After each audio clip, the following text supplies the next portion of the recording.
Inshuti bakunzi ba Digital TV namwe mwese mukurikiye Digital TV aho murere hirya no hino mu gihugu turabasuje cyane bakunzi bacu rero nkuko twabemereye twamenye tubahiriza amahugurwa agiye atandukanye kuri telefone zitera computer gusa kuri uno mwanya ntago tugiye kubaha amahugurwa ahubwo tugiye kubereka uburyo ushobora kuba washyira application muri computer yawe ndetse ukanayikuramo nta zindi nzira unyuzemo ndetse wifashishije computer yawe.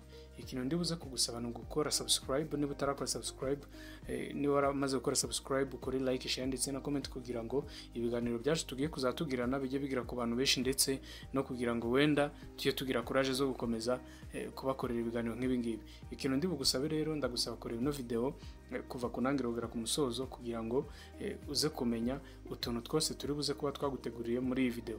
Ikintu ndibukore rero nkuko nabibemereye ngikore ku buryo ngiye kwestara application iri kuri computer tutari bu downloading cyangwa se birashoboka ko nubundi waba utafite kuri computer ukaba ushobora no kwidownloadinga ukayishyira muri computer then ukaza kuinstall. Ikintu uri buze gukora rero uraza ufungura ino search kakanu everything search ukakirikeho numara kugakirikaho uze kwandikamo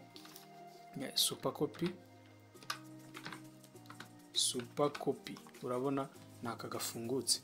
Izi application rero ngiye nsanzwe zifite muri computer yanjye. Ikintu ndibukore ndibuze kuza nyikirikeho inshuro ebyiri hano cyangwa se nze kuza nyikorere right click nze gukora ahanditse extract files. Nimara gukora extract files ndaza guhitamo ngomba kuba nyibitse mu gihe ntarayistara. Ikintu ndibukore rero ndaza nkirike okay. Nimara gukora okay ize kuba extracted kuri desktop. Nimara kuba extracted nibwo ndibuze kugira ute kuinstall. Ndaza nyikirikeho nubundi urabona nyikiritseho rimwe na left click.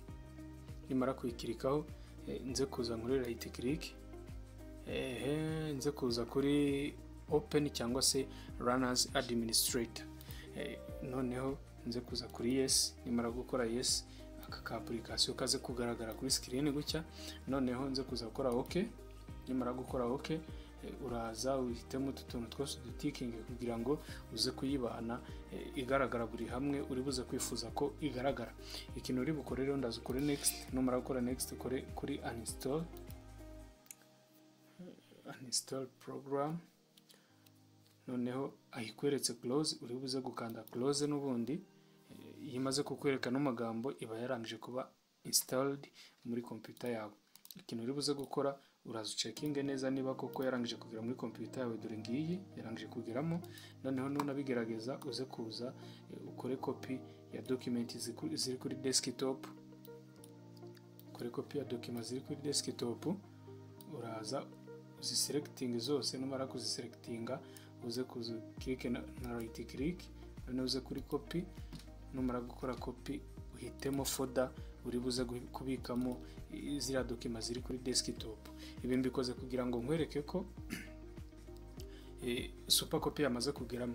Ikintu ndibukore ndaza mpitemo folder ndibubibikemo. Nimara kuyihitamo nongere nze nkirike hano hatari folder na right click. Nimara gukora right click nkore paste cyase nze gukirikamo na left click gusa nkande kuri control na V. Sinzi niba ibi bintu urimo kubireba neza. Ndaza selecting file ziri hano. Nimara kuziselectinga nze kuza nkore right click nze kuri copy. Nimara kuza kuri copy nze hano uri kubona aya mafoda nkore kuri control na V. Noneho overwrite skip. Noneho gutya urabona ko super copy yacu irimo gukora neza. Ikintu nkoze hangaha nicyo kugira ngo nkwereke ko application yacu yarangije kugera muri computer. Ikindi tugire buze gukurikiraho no kukwereka uburyo ushobora kugira ute kuba wayikuramo. Nanone ndibuze kuza hano muri control panel cyangwa se nandike hano muri search ya computer yacu nandikemo control panel nubundi. Birashoboka ko abifite kuri desktop cyangwa ari ntayo. Mu gihe ari ntayo rero uza kuri control panel kuri search ukandikamo control panel ikaza ikagaragara hejuru. Noneho ukayikirikaho rimwe nayo igafunguka. Imaze gufunguka rero nta kindi ukora uri buze kuza urebe hano handitse programs cyangwa se uninstall program. Ndibuze gukirika kuri programs noneho nze kuza hano handitse uninstall program, uhakirike. Numara kuhakirika uze gushaka ya super copy yacu, urabona ngiyi hano. Mu by'ukuri ushobora kuba ufite application nyinshi muri computer yawe ziri installé, mu gihe ushobora kuba ubona ko biri bugutinze kuba washakamo application wamaze kuinstalamo, uza hano muri search ukandikamo izina rya application ushaka gukuramo, noneho wamara kuyibona ukaza ugakirika kuri ya application. N'ubundi urabona ko ari super copy twari dusacinze. Noneho wamara kuyikirika ukaza ukanda kuri hano handitse uninstall, cyangwa ukaza ukayikirika hano right click ugakora uninstall n'ubundi, cyangwa se ukaza ukayikirika inshuro ebyiri na left click ugakora yes application hano, ukaza ukayikuramo. Ninkanda hano kuri uninstall, application irahita ivamo. Urabona ko atari ibintu bigoye cyane, ntago bigoye cyane, ariko mu by'ukuri ibintu byose babisaba ngo bifiteho nosiyo. Niyo mpamvu dukoze ino video. Ubu ni uburyo bwa mbere bwo kwinstall application no kuyikuramo. Ngiye kwereka n'ubundi bwa kabiri buri bugufashe kwinstall application zifite icyo bita product keys cyangwa se serial key. Urugero wenda ndibuze kuza nka searching nka Photoshop ni CS gatandatu, PS gatandatu, noneho yo nze kuyestara dukoresheje product keys cyangwa se serial key. Ubwo ni za key cyangwa se ya code iri bukwemerere kuba wayestara muri computer yawe uba waraguranye na application runaka. Mu by'ukuri ndibuze kuza kuri search n'ubundi nandikemo PS gatandatu, urabona ko ihisigaragara. Ndaza mfungura iyi folder nimwibitse, nimara kuyifungura nze kuza manze mfungura aka kantu bita license key.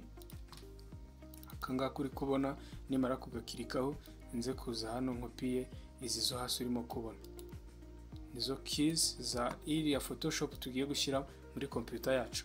Ikintu ndi bukorero nta kindi, ndibuze kuza nkande kuri setup urimo kubona G setup, ikirikeho. Numara kuyikirikaho nayo gusabe wemeze yes. Numara kwemeza yes, turakomeza. Urabona create desktop icon, ubwo nugukira shortcut ya Photoshop kuri screen. None nze kuza kuri next. Hano urabona ko utaharenga mu gihe nta product keys wabanje gushyiramo. Ikintu uri bukore rero, wabonye ko nabanje nazifata nkazikopiya, uraza ukore copy kuri izi zo hasi. Numara kuzikorera copy uze kuza kuri iyi ngiyi urimo kwestara, noneho ukirike hano handitse license keys, ukirike hasi urukona hari akantu karimo guteraguza, noneho ukore right click kuri suri, ukore paste za keys zayo zijyemo. Nizimara kujyamo hano uri buze gukora next. Urabona ko ihise kwemerera gukomeza. Numara gukora next rero urabona ko ugeze kuri install, urakirikaho n'ubundi application yawe ijya muri computer yawe. Mu by'ukuri ibi bintu ntabwo bigoye cyane, nagira ngo mbikwereke mu gihe uzaba uhuye n'ikibazo nk'iki, wibuke ko iyi video wayirebye, noneho igihita igufasha kugira ngo nawe wiyestarire application iyo ariyo yose muri computer yawe. Urabona ko hano Photoshop yacu yamaze kugira yamaze kujyamo, ni iyi ngiyi urimo kureba. Noneho nayo nukenera kuyikura muri computer yawe, nta kindi uri buze gukora n'ubundi, nayo uri buze kuza hano muri control panel. Numara kujya muri control panel ukore uninstall program, noneho uze kuza muri Adobe. Urabona ko ari Adobe Photoshop CS version CS gatandatu version ya 13.01.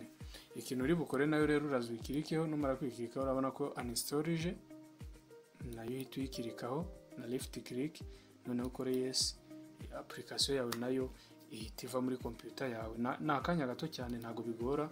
Urabona ko nayo duhise tuyikuramo.